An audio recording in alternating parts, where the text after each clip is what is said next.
There is some breaking news tonight on the COVID-19 front in this country. First of all, Air Canada has now confirmed that one of its passengers who flew from Montreal to Vancouver on February 14th has tested positive for the virus.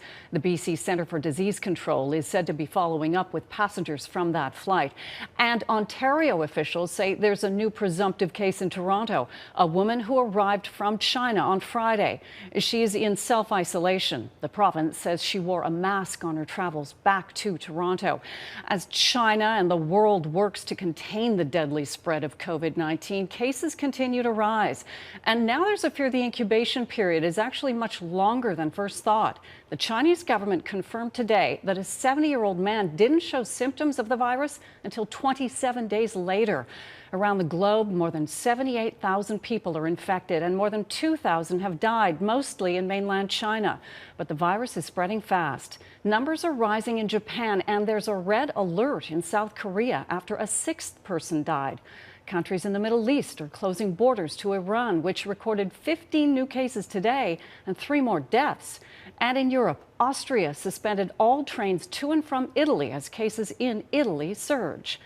Until more about the incubation period is known, it's not yet known if 151 Canadians will now have to spend more time in quarantine in Cornwall, Ontario.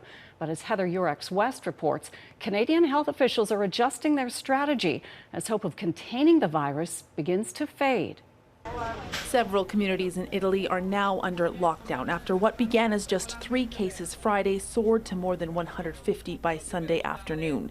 In Iran, dozens of sick and at least 8 dead have prompted a number of neighboring countries, including Pakistan, to close their borders.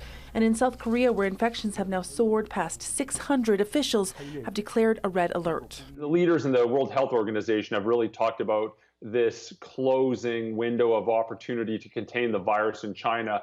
But it appears that if this window truly is closing, it's almost nearly closed, or it has closed. On Sunday, China's president acknowledged shortcomings in his government's response to the outbreak, calling the situation in China still grim and complex. China's efforts to stop this virus from causing a worldwide pandemic appear to be failing. On Twitter, Canada's chief public health officer says this country needs to do more now. Dr. Theresa Tam wrote, "It is prudent to ramp up our planning and preparations in the case of a more widespread outbreak.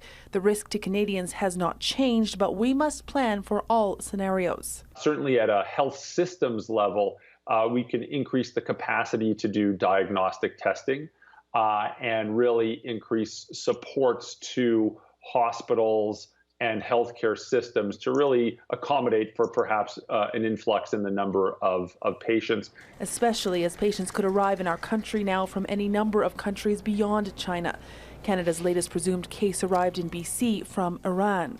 The risk for most Canadians remains low for now, but as the world reaches a tipping point on this coronavirus outbreak, health officials know that could change at any time.